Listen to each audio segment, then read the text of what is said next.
Hey everyone, today we're talking Dead City Season 3, Episode 1. Welcome to Screens in Focus. I'm Diana. Renee is here. Hi Renee, how are you? Hello, I'm doing well. How about you? I'm doing very well, thank you. It has been a busy week with Dead City and House of the Dragon. It has been a lot of fun. But of course, we have to pose our question of the day before we dig in. The question of the day is, if you had to survive a zombie apocalypse, what place would you want to find as your safe haven? So think about that. Friends out there, think about it. We'll answer it later on. Okay, the premiere. One of the biggest takeaways that I saw was seeing Maggie smile. It really hit me because I don't know that we've seen her smile in this series, with everything that she's carried. I felt like she was genuinely happy. It was such a relief to see her that way. So I thought that was a big moment. What was your takeaway on the premiere? I guess that we might finally get to see the end of Negan and Maggie's animosity towards each other. That's my hope. Well, because they've been digging into all this grief and revenge, and I think we're ready to move on. As you and I were talking right before I pressed record. So, but I will say I felt like this premiere felt like less about new villains and more about putting the past to the side and moving forward. So with saying that, I feel like there's a new chapter, Maggie and Negan. And so we left off season 2 with, and I rewatched the final episode. I don't know if you did. Did you rewatch it? I had to rewatch it. I had to remember what happened. I knew Ginny had died and I didn't remember exactly how. And so I reacquainted myself with that. And I knew that he had been stabbed, that Maggie had stabbed him. So it kind of picks up right where we left off. So what did you think of the way the premiere jumped into that and the dynamics between Maggie and Negan? Well, I did not like that opening dialogue between them. Okay. She's burying Jenny and he's, limping in with his, I love that he was using Lucille Lucille, whatever, 3.0. I don't know where we're at with that, but he's limping. That's his cane, so I thought that was clever. But I just felt that it was like a juvenile conversation between these two characters because, it was just all this swearing and it was like, what are we doing? You know what I mean?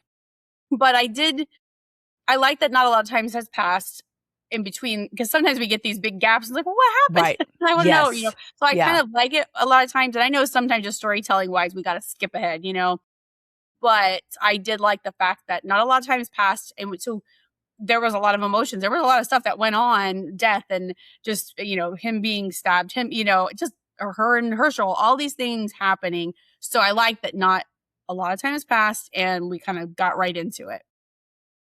As you said that, I thought, you're right. You're right. It was juvenile. And I have been trying to pinpoint I enjoyed the episode. I enjoyed the acting, but I felt like something was off for me and I couldn't figure out what that was. And I think you're right about that. Even though I feel that they are both awesome actors. I think they're really good at what they do and they're really good at conveying what they do. And so I think I was trying to latch onto that part of this. And so I was watching, okay, this is Negan and he's upset and we're seeing him on that journey of his. And then we're seeing Maggie. I have to tell you though, I really was happy that we didn't take time for Maggie to get where she's at in this episode. Like she was there already. Like she's like, I am done. I am ready to move on. And thank goodness, because I think if they had spent any time establishing, okay, let's revisit how Maggie feels. And I would have been like, no, that would have been it. I just wouldn't have enjoyed that. So I did appreciate that she was already at a point. And, it makes me feel that she is at this point because she is just exhausted from all of her revenge mode and her anger and also losing Hershel, which we'll get into in a minute, losing Hershel last season and all of that. And so I feel like now she's just like, I have nowhere to go. and I'm done. And so I think that just kind of flipped for her. But I was surprised that Negan felt so hopeless in this episode. Because I'm curious, his wife and his son, do we know what's happening with them? Do you recall? Weren't they like in Ohio or somewhere? Like, I'm trying to remember. They brought him, he saw them, and then they took him somewhere. But I don't think we ever heard anything else. So why isn't that his driving force? Like, he has a wife and a son. So it's almost like he doesn't. Like, he's just like given up and has no hope for anything. So I found that really interesting, that he's lost all hope and he doesn't want to find them. I mean, I don't know. I'm trying to remember if we heard like bad news or something. I was trying to remember, but I don't. And maybe we did, and I just forgot. But that's what I was thinking. I'm like, did I forget something? Because why is this not talking about that? I'm hoping we get more in the future episodes about that, because I think that that's really important. But again, we did see Negan kind of feel like he lost all hope. I mean, he was like checked out. I mean, Maggie keeps asking him, are you going to do anything to help here? And he's playing with that little ball, getting it in the thing. It's like he's like, yeah, like he wants nothing to do with anything. I did like watching their journey in this episode, because I feel like this is setting up like, okay, this is establishing who they are, where they're at, and how they're going to move forward, because we do see Negan go through a bit of a little journey here with losing hope, her telling him, look, I need you. And I think those were kind of magic words to him, because I think it shifted his perspective, like, oh, someone needs me. And also meeting Dillard, which I'm sure we'll get into in a second. But I think that that's what really shifted Negan in this episode. Did you have any thoughts on that? No, I agree with that. Everything that you said there about his, I think losing Ginny, he said that was she was my responsibility. And so I think that really weighs on him, because like he felt like if his family's still alive, he's like, I can't do anything for them. I can't, Ginny was someone I could take care of. I could do this, and that kind of thing. Yeah. And he felt that guilt and stuff, that was something he needed to do. And so if he's just kind of feeling hopeless now, it's because maybe he's thinking, okay, maybe my family isn't alive. Jenny's gone. Now I have nothing. So yeah, but his demeanor did change some when Maggie said that, because feeling needed sometimes that's what you need to hear. You need to hear that and be like, oh good, somebody needs me. Yes. Or I'm useful. I'm still useful somewhere, Yeah, I think that when two people are always butting heads, when two people are at odds, when two people hate each other, whatever it is, whatever you're in, it takes one person to kind of be a bit vulnerable and let that other person in. And I think that's where Maggie was at. And so the fact that Maggie was finally, like when she tells him, look, just stab me. I mean, I know that sounds so silly. And when I was watching it, I'm like, okay. But I think she knew he wouldn't do it. But I think she was just, how when you say, well, I don't know if you say this, but if you're in an argument and all of a sudden you get to this ridiculousness of something and you just kind of spurt out something that would never happen, but you just say it because you're just so over it. And I think that's where she was. She's like, I'm over this. You know what? Just stab me. Because she knew he wasn't going to.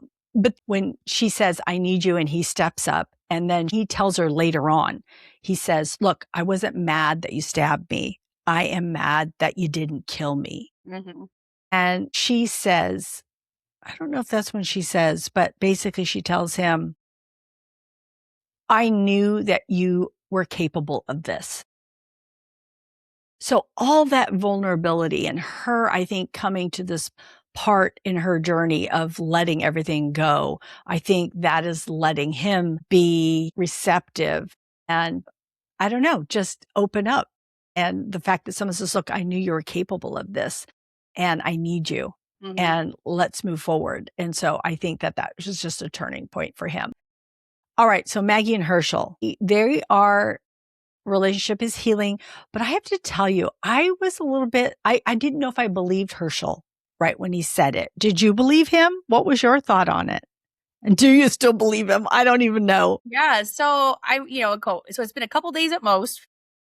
And all of a sudden he's fine. Mom, I'm like, he's like, I'm like, so we're supposed to believe these over all of his mommy issues in a couple days. I mean, I understand that a lot of bad things happened and he watched watched the drama, watched these things, but he was so angry at Maggie. He didn't, I mean, I don't know if he said he hated her, but he did not like her. I know that. And then he was very much brainwashed by the Dama, giving, like, oh, this is what you can't, this and that. And just giving him, and she knew what he needed and what he wanted. And she provided those things for him. And so he saw that. And so I just find it very difficult to believe. I mean, I hope for Maggie's sake. As a mom, I go like, yes, please let Maggie and Hershel be fine, But I just don't believe that little kid. I know he's not a little kid, big kid, whatever. Twerp. I don't know, but I just don't believe him. He's a teenager, man. They are not going to tell you the truth. So I'm very skeptical. I feel like he's on a mission for the Dama. I was hoping that wasn't the only one feeling like that. Because, okay, so my first watch, I'm like, okay, no, he is lying to her. And the fact that she was so happy and she hugged him. And then when she hugged him, I'm like, oh, is he going to stab her with something? I don't know what's going to happen here. But then as it went on, and then on my second watch, I mean, what he says is making sense, but I kind of feel I wish they had shown it. Like what he's saying, it would have been great for us to see a moment with him and the Dama telling him, I need you to off your mother, and him giving us okay and giving a second thought. That would have made me feel a little more reassurance as to, okay, he's moving forward. But if he's brainwashed and he's still on her with the Dama, oh my God, I'm going to hate that kid so bad. I don't know. And he did say something about, I had to see if you were going to stay or something. Because he had been watching her, obviously, because he said, I saw you bury Ginny and that kind of stuff. So again, I was thinking, so why are you watching her? Well, what? Instead of just being like, Mom, it's me, I'm here. Why are you spying on her? That was my first thing that I was like, wait a minute, what? Yeah. And then when he said that, about that said he had to kill his mom and things like that. Yeah, so is he just confessing this is what she was trying to get me to do? I'm not going to do that, perhaps, but I just believe there's still something going on there. I know it's hard. I will say the only thing that made me feel like, unless he's a really good actor to his mom, when he said, you basically provided a life for me. You were there for me. And the fact that he turned it around and said all those things, that is why the second watch, I'm like, okay, I guess I believe you. Because I was really looking, because the initial watch, I didn't believe him too much. And then I'm like, okay, by the end, since nothing had been revealed, I thought, okay, let's see if he continues. I mean, we did see him learning how to, be in an emergency room and help out with it, which I thought was interesting too, that they were like right there with this. Did you notice everyone was there at the delivery? I'm like, excuse me. Please. I mean, exactly. I know it's the apocalypse, but I don't need everybody up on my business. I mean, everybody was there. And I get it's like to see a baby in the apocalypse. I mean, it's got to be, we have to all take care of this baby, but you don't all need to be there for the birth. Yeah. But they're just very close community. I was thinking the same thing, right? First, you have this whole community, guys and all. I mean, all the guys are lined up right there watching. Like, that's bizarre. And then, I mean, Maggie and Hershel are there too. And I don't know. Maybe it's the way the show was written. I found some parts really amazing to watch. So I'm hoping for the best here moving forward. But so we saw Hershel appear to have changed. If something shocking happens, I'll be like, I think we knew it or sensed it. But I'm just hoping that we're wrong and that what he's saying is who he really is at this point. Because I hope he has let go of his anger too with his mom. So we saw the Croat again, which I didn't know if I expected it or not. We saw some new characters. So tell me what you thought about any of them. Well, like the Croat's death, I mean, I just feel like that's a kind of a waste of a good villain. I liked him as a villain. I enjoyed that. So But why was Negan so emotional? I mean, I understand they have a history, but it wasn't a happy history. So I'm like, is he just, I don't want this emotional Negan. I like the redemption Negan, where we feel like, okay, he's actually sorry for the things he's done and this kind of stuff. But I don't want to see this crying. I don't know. I just didn't understand why he was so upset about this guy dying when they had a rocky history. It wasn't like this was, oh, we were pals and then we got separated and oh, look, we're reunited. That's not what the man was going to, they traded, he wanted him and they traded Hershel for, so I didn't understand that, but I feel the Croat that was a big loss. I think he is a good villain, but then sometimes he could do okay things, but we did see how ruthless he was because how he treated these people 4 months ago by just killing 2 people just with no empathy or remorse. Even now, he just I'm surprised that they didn't react more. I know Luis, I think it's Luis is the brother's name, right? Yeah. Renata and Luis, I think he was a little bit more wanted to kind of kill him, but sister's all, no, let's not do that. But you killed 2 people that were part of their community. And it was surprising to see him. But then, of course, it shouldn't be because he's done things like that in the past before. I was glad we saw him, but I agree with you. It was a waste because, we were only using him to get to the methane and his plans that he had for this. And then you off him. Again, I feel like they're writing things in without showing us. What he should have done is he should have helped them get to it and then maybe fighting and got bit that way. Like we should have seen something, maybe they felt like, okay, he would never just help them get this. So we have to show that he's already on his way out. But I feel like they're missing a lot of opportunities here. They keep revealing things to us after the fact and instead of letting us explore the things that we should be exploring with them. We should have been able to explore Hershel's change. We should have been able to explore the Croats change. And I think that's the key that I'm missing here and wishing for. So I'm hoping that they'll do that further on down the line. What did you think about Dillard? I liked him. I thought he was a lot of fun. And, I like when they try to put a little humor into it. And I feel like sometimes they could lean into it a little more, but I liked what, his animals and seeing that and his people chained to the bar and then talking to them even before he recognized, saw that he knew Negan was there, but yeah, he's talking to the walkers chained up. It's just fun to have some humor like that in there. And I was excited when they said Jimmy Simpson was going to be he was cast in this season, and so I wondered what role he would play. I just hope we see more of him because sometimes this happens and then we just see this and then we don't see them again. So yeah. But anyways, it was entertaining for sure. It was entertaining. I love it when there's a new character and it's automatically you have a connection of some sort.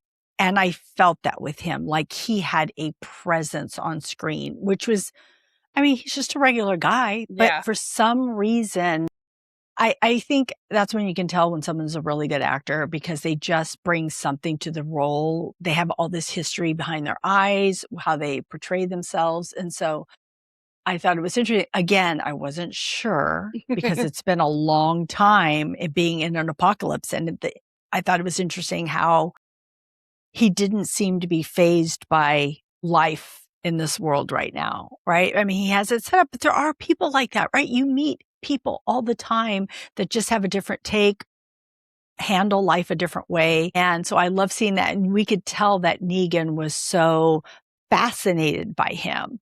Like he's all, this is interesting. The fact that that's where he wanted to go back after all of this, he's all, no, this guy, there's something about this guy and I want more of it. Negan already can be such a fascinating character. And then to meet someone else that it seems more hopeful because this guy has figured out a way to survive.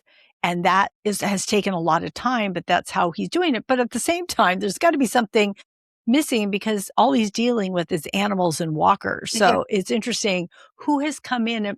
And also, as Negan walked in through that door was easily accessible. So who are the people that come in and try to take this place or try to do something to him or find out what he has. I mean, in a way, I feel like he was almost a little bit too trusting. And that again makes me a tiny bit suspicious of that because he doesn't know who Negan is.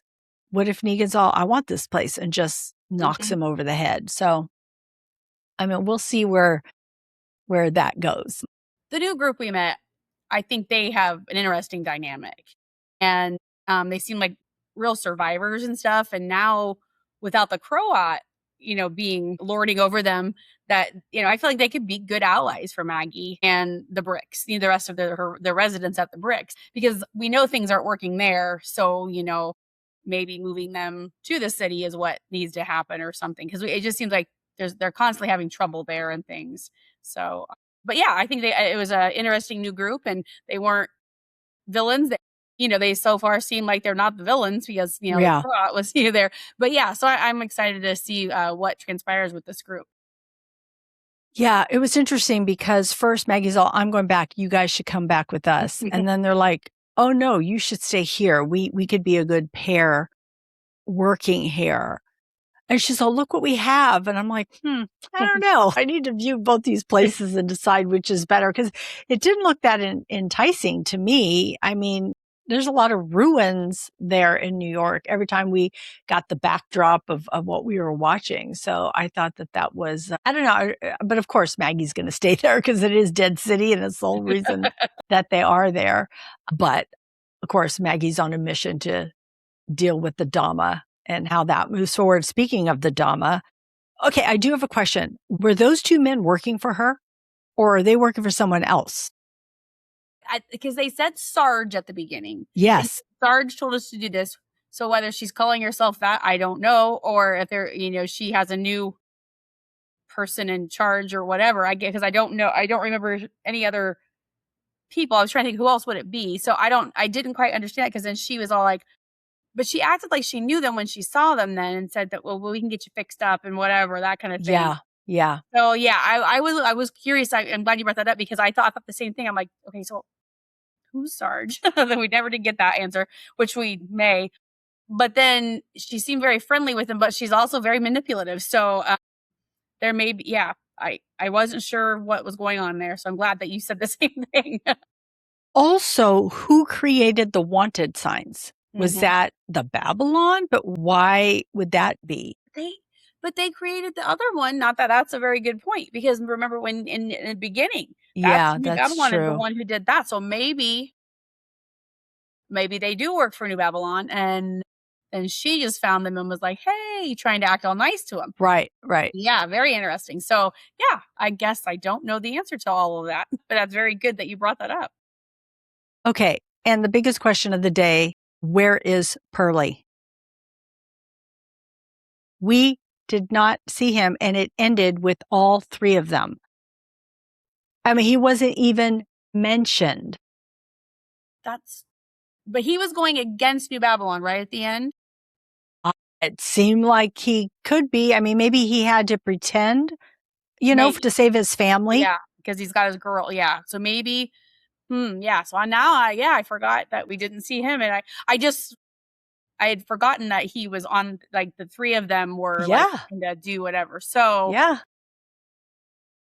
But yes, maybe he did have to go back for his girls, because he wouldn't leave them. No, he wouldn't leave them. And but I just still found it interesting that we didn't. Yeah, you think we would have seen him some way at the very end, even like a little something. Yeah. Well, maybe the next episode will shed some light on what's going on. Start with him, maybe. Yeah. But yeah. All right.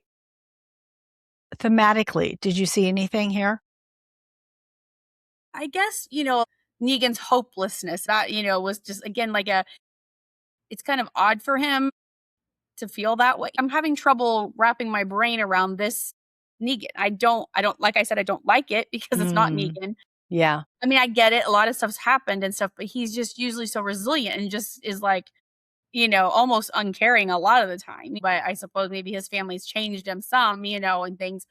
I feel like towards the end, then him and Maggie, when he saw her smile and he said that, and then that maybe he'll start to find a purpose in life again, I guess.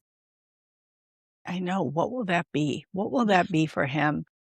I think I kept coming back to the idea of letting go of the past and finding a new way forward, because after so many years of loss and revenge and guilt, it felt like the premiere was asking whether these characters can stop living in what happened and finally start building something new. So I am ready for them to do that. Yeah. Because again, like we had talked about, it's like, it's time to move on, because Maggie seems to be choosing light instead of revenge. And I think that Renata was able to bring that from her life and shed that onto her. And so I think that that's a new way forward for her. Hopefully Hershel's letting it go. I hope that what he's saying is true. Negan rediscovering purpose by what Maggie has said that she needed him. And then Dillard being able to show that people can survive in a world like this. So I felt like that was the theme that I saw throughout. All right, Renee, we are at our rapid fire questions. So I'm going to ask you 5 questions and you're going to give me your automatic gut reaction to them. All right, everybody who's listening, play along. We would love it. All right. What was your favorite moment? I think Dillard walking Negan through his life-sustaining zoo was so much fun. Whether that's a real possibility or if it's too unrealistic, I don't care. I loved it. I thought that was great. I have to say, Maggie's smiling. When she finally genuinely smiled, I was saying, thank God, because I had been getting tired of seeing her not smiling and always being on the edge and pissed off and just whatever it is. So I feel like, yes, finally we're turning a page in the Maggie book. So I'm really happy to see her smile. All right. What was the best visual or your favorite scene? I think it was towards the beginning. There was like a pan out of the city and you just could see all the destruction and then the walkers in the streets and things. It was just such a beautiful, even though it's apocalyptic, but it was just really cool. I thought that was very well done. Yeah, I noticed that too. I kept looking at it. I'm like, wait, how did they do this? Is this real? Is this like someone sketched it and we're seeing it? Like, how did they make this look like this? Because then you see moving walkers there too. So it was very cool. I agree. That was really good. But also I have to say one of my favorite scenes thinking back was watching Dillard's bar and having the walker strapped as like a patron there. I don't know why it hit me funny and I liked it because it just hit me funny and just Dillard giving him, talking to him and whatever it was. And the walker was just kind of this patron there. I noticed the second time around that Dillard said he took out his fingernails so that he couldn't scratch him, which was smart. So he wasn't there to harm him. But it's almost reminded me a little bit of Michonne's walkers, how she had them there.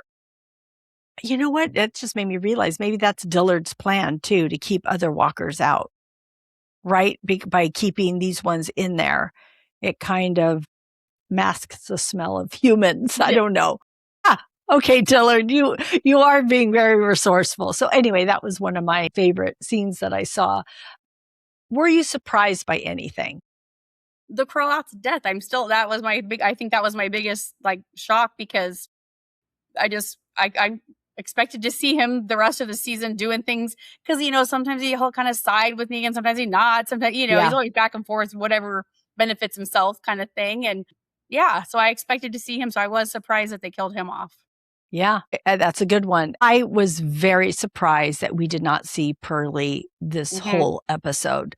Not even a mention of him. That surprised the heck out of me. Also, I'm a bit surprised about Hershel. That would be my second most intriguing character or moment. I think when Luis decided to put his brother, he had been keeping his reanimated brother. That was good. For the greater good, he's like, okay. And he got it, put him in the methane tank. And that, that had to be a big thing, because that was devastating for him to lose his brother so brutally and things. And so he just kept him as, in this room. And so I thought it was very unselfless of him to okay, I got to do this is what I need to do. So I really like that. it just showed him, showed a little bit about him. That is such a good one. I'm so glad that you brought that up. I remember thinking, like, what is he doing? Why is he going there? Because I didn't understand at first what the intent was. And then when we see it at the end and we see him in the tank, I'm like, oh my God, that was good. So that I did appreciate too. And I think you're so right with that. I think for me, it's Dillard because he's unlike anybody that we've ever met. And I just want to know more about how he has survived all this week. And I too agree with you. I hope we get to see more of him and not just like in the background. You know what he reminds me? Yeah. What he reminds me of is that composer conductor guy from Daryl Dixon.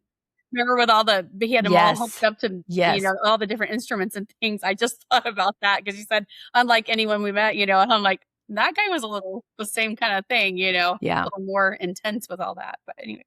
But I hope Dillard's a little more approachable because I like him.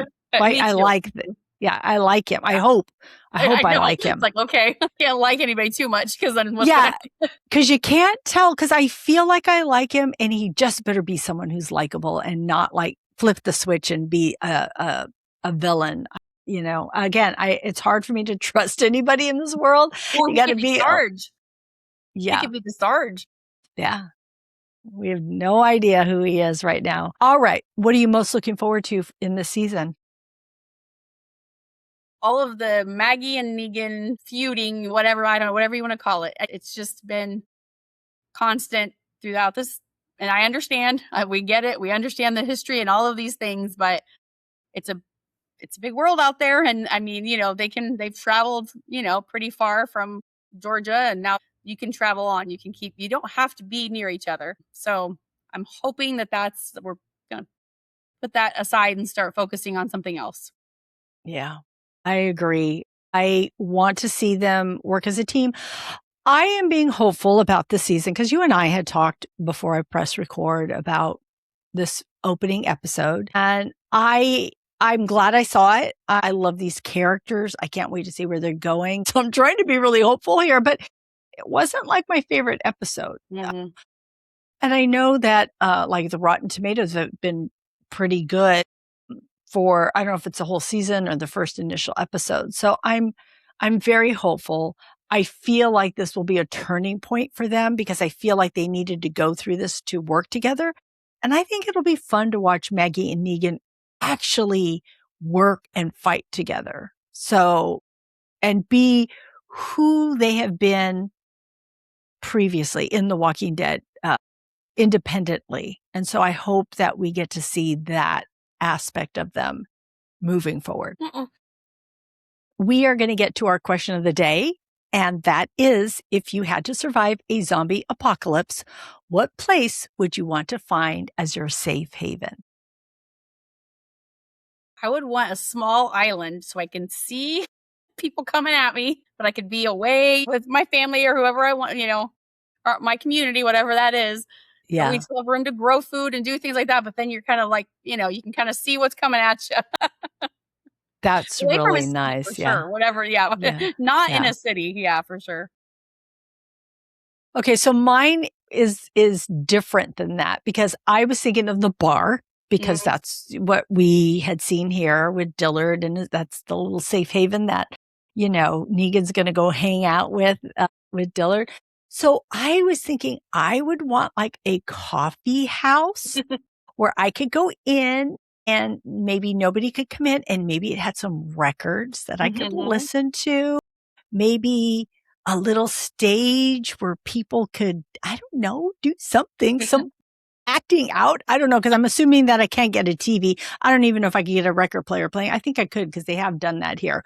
But just be able to drink my coffee, hang out with people, play some records, listen to some music. I just think that would be a really nice haven to be if I'm in this apocalypse. It'd be my place to go and hang out. So that's what I have. So I like yours. I like mine. I think we can combine them and we'd be totally happy, right? Yeah, I like it. We'll grow coffee on my island and Yes. It's going to be perfect. Yes, exactly. We'll froth our little milk somehow, one way or another. For the coffee. Yeah. Anyway, friends out there, we would love for you to answer this question with us.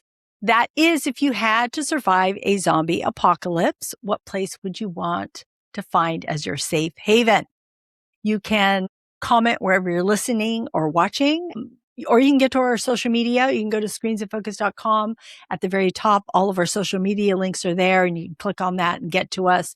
You can just look for @ScreensandFocus on social media, and you can call us and leave us a message at 669-223-8542.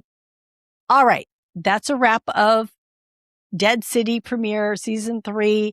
Come back. We're going to release these weekly. Now, I do want to say we are releasing these on Thursday because Friday is our House of the Dragon. But once House of the Dragon has ended, we'll go back to shifting these to release on Friday. So just so everyone is aware. But as we wrap this up, we do want to share TV and movie recommendations with you. So, Renee, tell me, what have you been watching? So we watched the first episode of the Cape Fear series on Apple TV. And it was very interesting. And so I'm excited to continue with that. I've never watched this series, and I don't know what year it ever came out. Heroes, did you watch that one? Yes, when it came out. I never watched it. I don't know why, because I love it. So I'm watching that. It's on Netflix. It's so good. I love it. So I'm working through that. I'm like I might be done or almost done with first season. So yeah, I'm enjoying that very much. But movies, we did go see The Odyssey, and I don't care what the critics said. I liked it. I thought it was very well acted. I thought it was beautiful. I loved it. I thought it was very good. So I think you should see it if you haven't. Well, I think the actual critics loved it, but then there's internet critics. I think maybe that's what you mean, that who are not, maybe, because it is brilliant. It is masterful. I absolutely love The Odyssey. It has not left my brain. Yeah. Everyone was so good. Samantha Morton was like on another level. You can't stop thinking about that part, the Cyclops part. Yeah, that was so good. And just Matt Damon's portrayal. I thought he was so good. I'm a fan of Matt Damon anyway, but to see him here was just he was so good. So good. Everybody was so good in it. Yeah, it was outstanding. So that's amazing. All right. As I mentioned, House of the Dragon, watching that, love it. And then I watch Maximum Pleasure Guaranteed on Apple TV Plus. It's with Tatiana Maslany. I really like the series because it's very different. It's well made. It's about a mom who has some issues. She's struggling with keeping custody along with her ex-husband. Her ex-husband and his new wife are in their lives. And sometimes her ex-husband is great. And sometimes he's the biggest jerk. It's like, oh my gosh, but it almost feels real because he can be one way or another. But besides all that, she gets tangled up in some murders, and it is questionable. Like, they think that she did it and the police are involved, and it just goes on. And there's like a twist like every single episode. And she was the star in Orphan Black, if you've ever watched that. And she is really good in this. And I found it, I was excited to dig in and watch it. I think the title is a little bit misleading because I think people might not want to watch it because of that title. I wish they had named it something different, but it is a good series. So I recommend that on Apple TV Plus. I watch Protector on MGM Plus. This is with Mila Jovovich. I don't know that I recommend this, but she herself was good in it. She's very kick-ass, and she's trying to find her daughter that has been kidnapped. And I loved seeing her being this kick-ass person, but the story itself was lacking a lot. So I'd be interested if anybody else watched it and what they thought about it. If you have nothing to watch, check it out. But I wouldn't highly recommend that. And then I watched The Toxic Love Story. This is a documentary on Netflix. And all I have to say about it is people are so bizarre. It's about relationships being toxic, and after each turn, you think one person might be the bad person, then you go to the next person, and then it goes to the next person, and it just goes on. And it's like crazy how all of this is real life. Like, people are bizarre. That's what I have to say about that. And I have to say that you and I both rewatched for I don't know how many time, The Lost Boys, and we put out our podcast on that. We had so much fun. We loved it. So please go enjoy that. It's out on Tubi. Check out Screens in Focus, TikTok, YouTube for more TV and movie recommendations. All right. That's a wrap. Thank you, Renee, for joining me today. I loved everything that you brought. Thank you for inviting me. I'm always willing to talk Walking Dead anytime. I know. And we're still going, and then Daryl Dixon, not till 2027, but at least we have it coming. So we're excited at being their final season. So excited for that. All right, friends, thank you for tuning in. We are so happy that you joined us. We hope we gave you some insight, something to think about. Please subscribe to Screens in Focus and share this with a friend. We would love that. Remember to keep watching, keep exploring, and keep those screens in focus. We will see you next time. Bye.